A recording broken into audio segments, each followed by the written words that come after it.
Je viens de passer une nuit dans l'hôtel des Premières Nations ici à Wendake, près de Québec. Un superbe hôtel, un décor extraordinaire, très sobre, mais qui rappelle beaucoup d'éléments de la vie des Indiens. C'était vraiment un hôtel où j'ai vraiment passé un temps extraordinaire. Alors, dans un premier temps, bien sûr, l'hôtel-musée Premières Nations, qui a ouvert ses portes depuis maintenant 1 an et demi.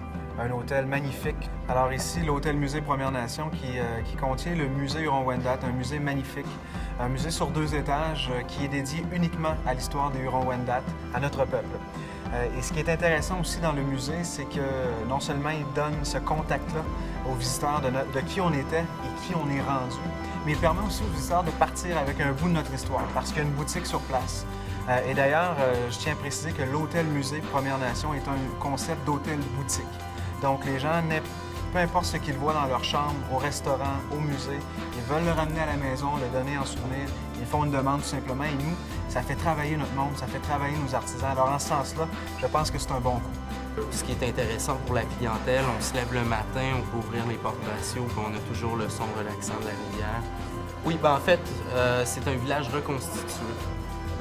Donc, on y a reconstitué une maison longue, fumoir, séchoir, canot, raquette, tipi et autres. Encore une fois, guidé par un guide, mais cette fois, il est costumé de la façon traditionnelle.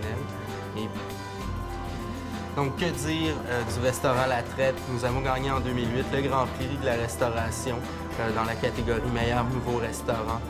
C'est un restaurant qui offre une cuisine inspirée des Premières Nations.